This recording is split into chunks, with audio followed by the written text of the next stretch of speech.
STLHD Nation Podcast. We're back.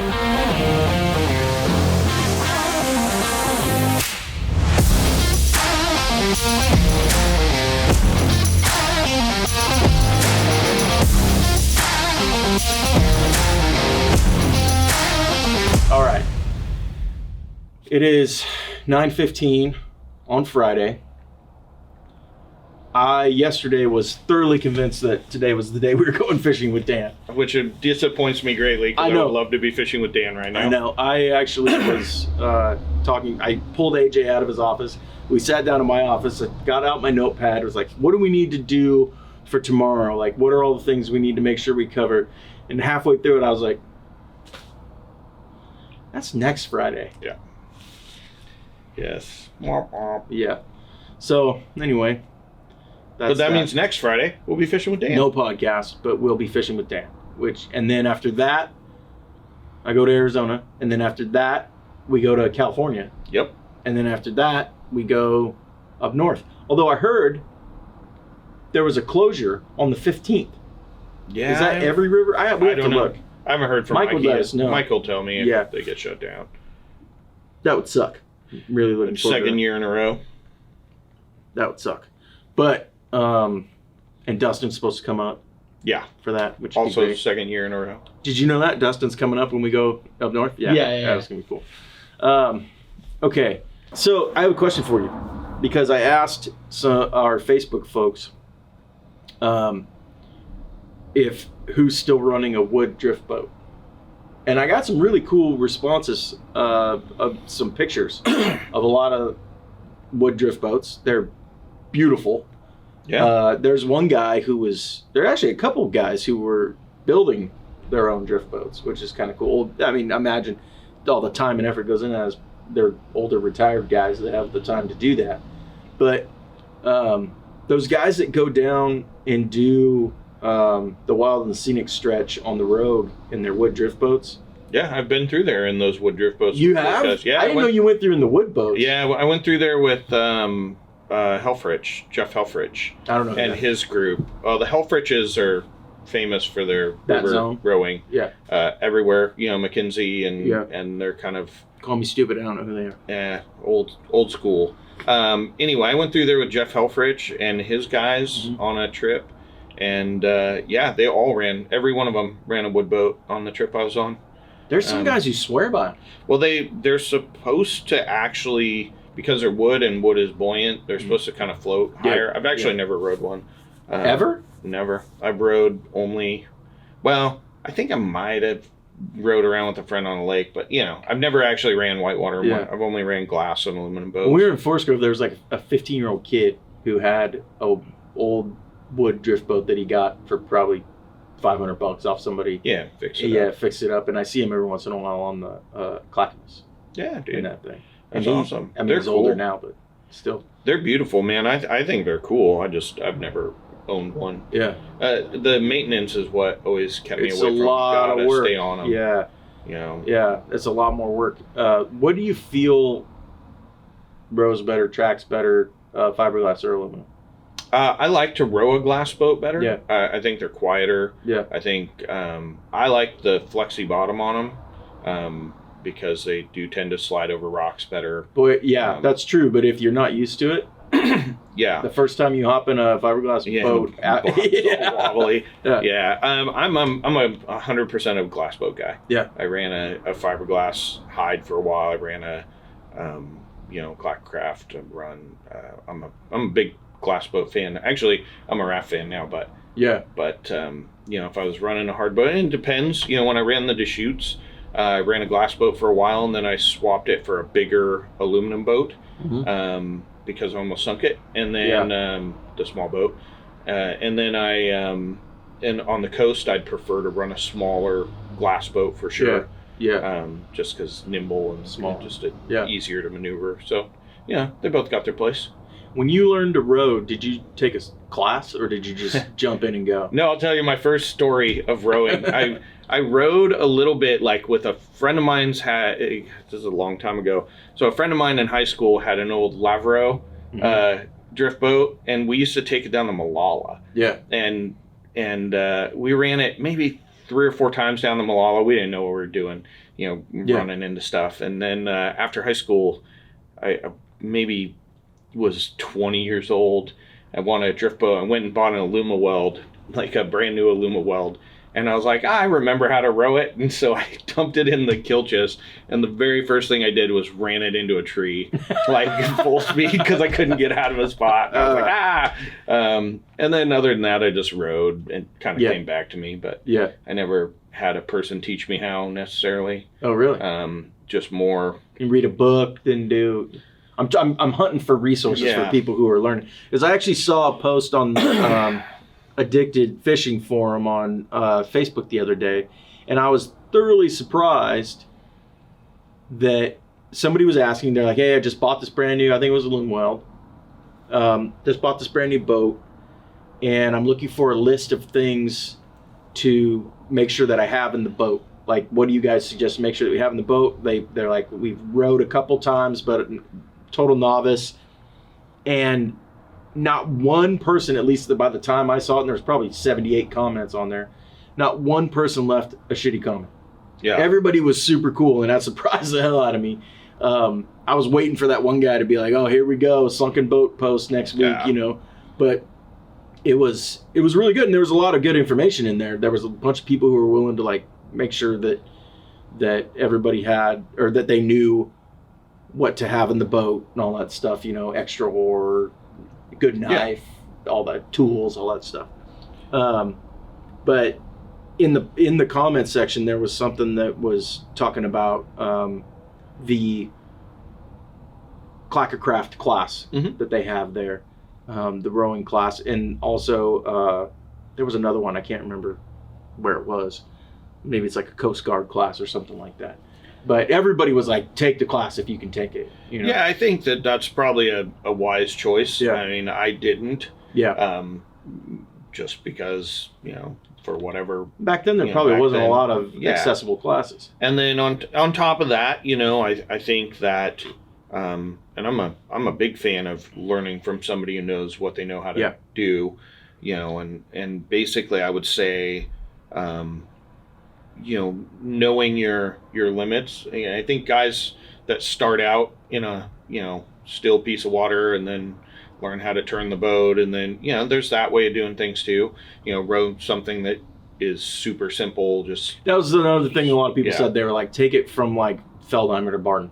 Yeah. You know what I mean? Like, do the Clackamas that is like super mellow. You don't have to worry about anything. Don't dump it in the upper parts of the Nestucca tomorrow. Yeah, I think that's the big. I always tell people like the stretch of the Wilson from Mills to Solly. Mm-hmm. A great place to learn how to row. Yeah, it's pretty when much. It's not packed. Yeah, if it's not on the boats. Or Tidewater. I used to, a lot of people learn how to row around on Tidewater because, the tide comes in, you have a current flowing one way, the tide goes out, it's flowing the other, but either way, it's super mellow. And there's nothing to really get you hurt on. But I think that's, that ascending level of difficulty is important. Sure. Anything you can do, obviously learning, use fly fishing, for example, because I used to teach a lot of people how to fly fish, and you could make it further a lot of times in an hour class than in 6 months of flailing away on your own. Yeah. So that, if you had the opportunity to take a class, probably a great way to do it. Yeah. I remember an idiot friend of mine right after I got my boat was like, rowing's easy. Just point at whatever you don't want to row into and row away from it. Dude, you know what? That's funny because Jeff Brown, who's rowed a ton of hours in his lifetime, he's not by any means an amazing guy on the sticks. And he'll admit it. This is my father-in-law. He's 60-something years old. He's spent enough time in a drift boat. The first thing he told me, he goes, put the bow of the boat towards what you don't want to hit, and row out of it. Yeah, that is a vast oversimplification of rowing a drift boat, and I find that to be one that somebody told me at one point too, and was a vast oversimplification and probably not the best advice. Yeah, I think. I mean, generally, yes, not always, right? Yes. Yeah. A vast oversimplification. Also, if you're new to rowing, that seems like the most counterintuitive thing to do, and it scares the shit out of you because you're like, oh, I'm supposed to point towards danger, and that doesn't make sense, right? Yeah. I think it's the equivalent of being like, well, when you drive a car, think about what you don't want to run into and steer around it. Okay. Yeah. That sounds like a good idea. Welcome to rowing a drift boat. Yes, welcome to rowing a drift boat. Rule number 1, don't die. Yes. Yeah. Rule number 1, try not to sink your boat. Yeah. I remember when I worked at this place in Beaverton, this guy, he was an engineer. He went and bought a brand new clacker-craft. And he said he was going to take it to, I think it was,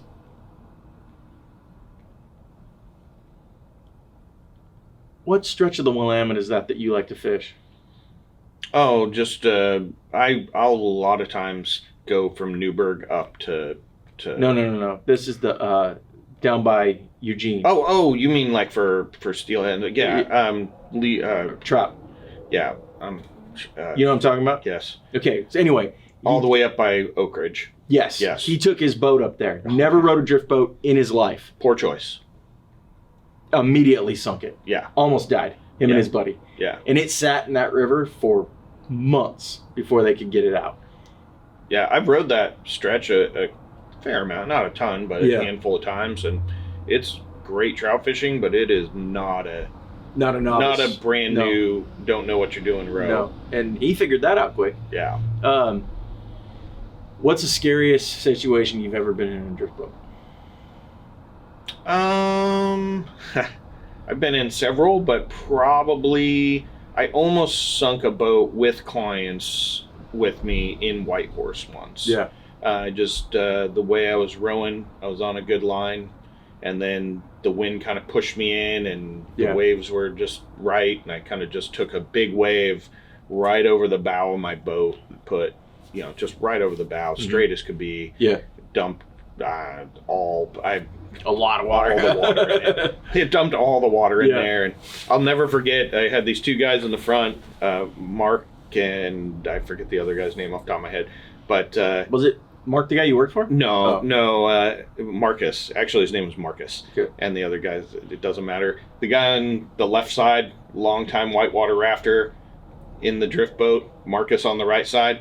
Wave was big enough that it went inside their hoods from the, so we got in there and we just kind of were running along.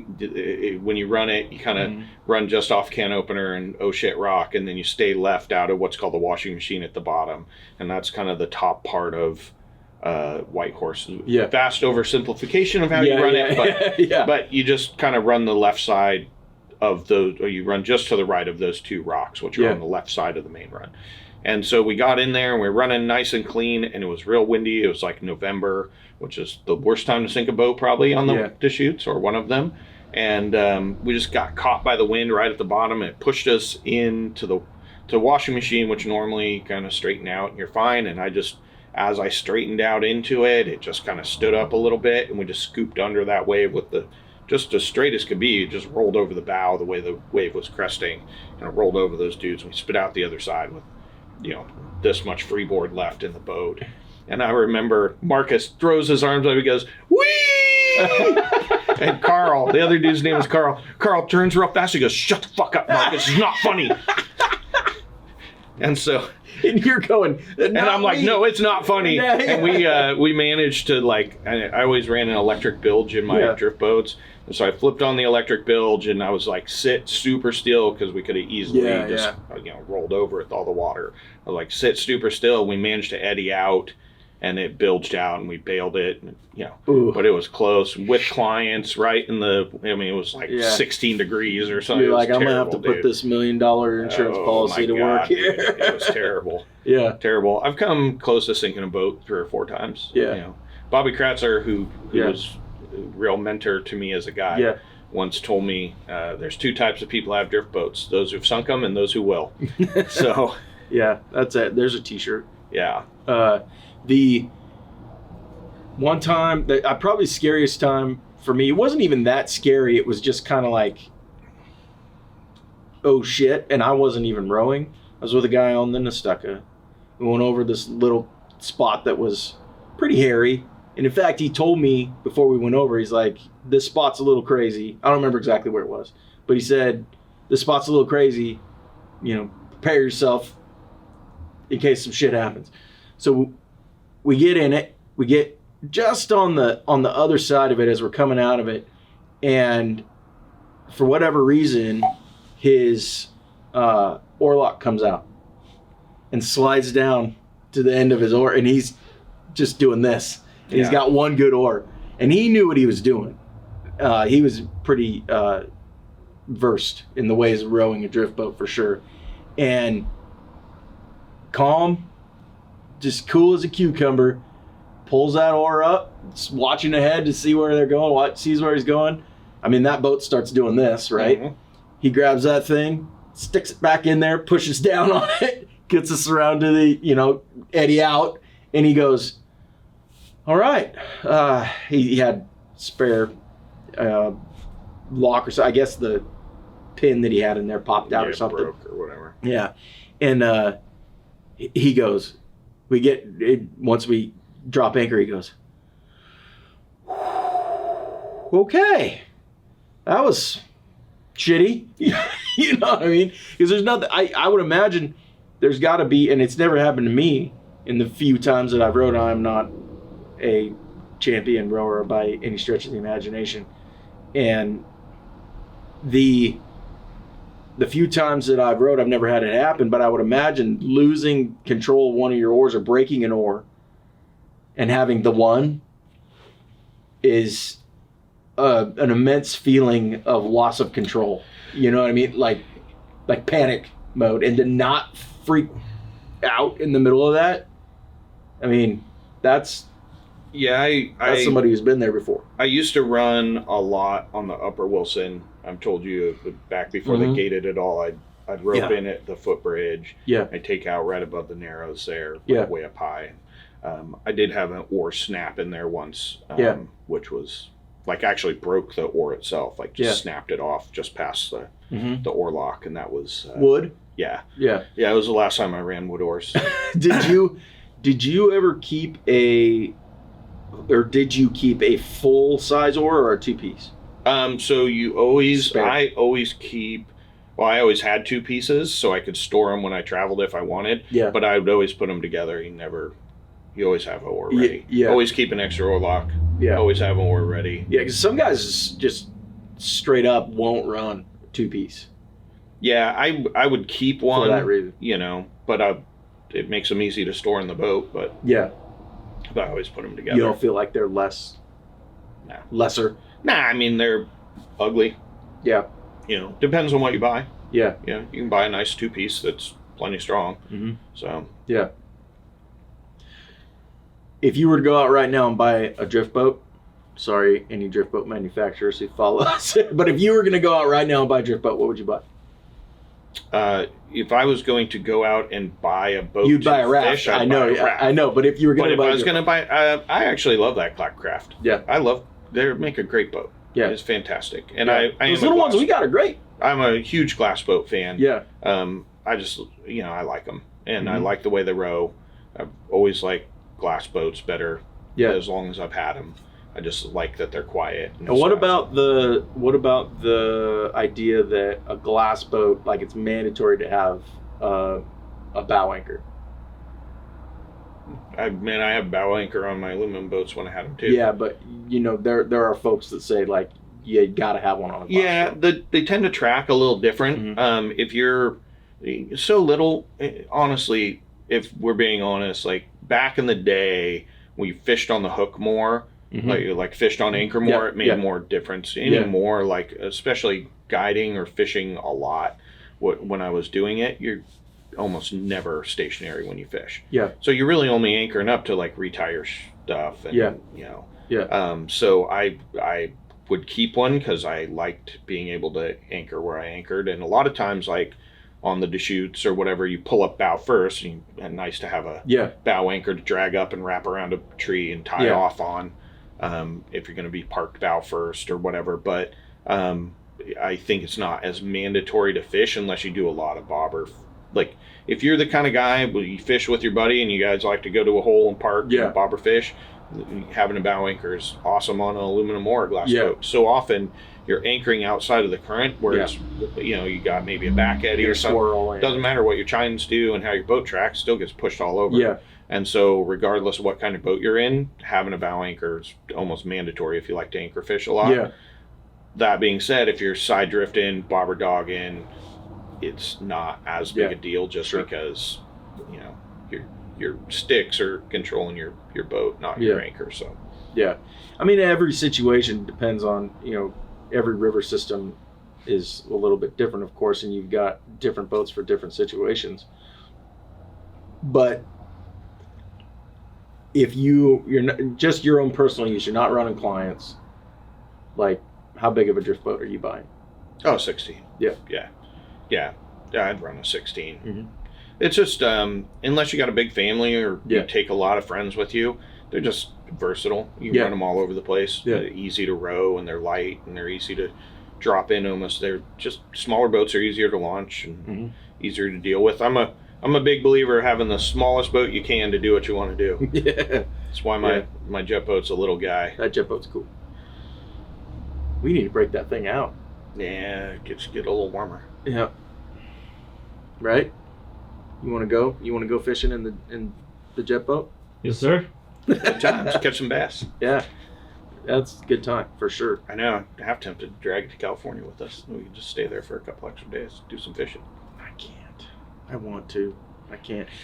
Chuck's boat is similar. It's very similar. No, I meant later when we go fish stripers. Oh, yeah. Yeah, because I can then. Yes. Be fun to have a couple extra days of striper fishing. Just fiddle dicking around.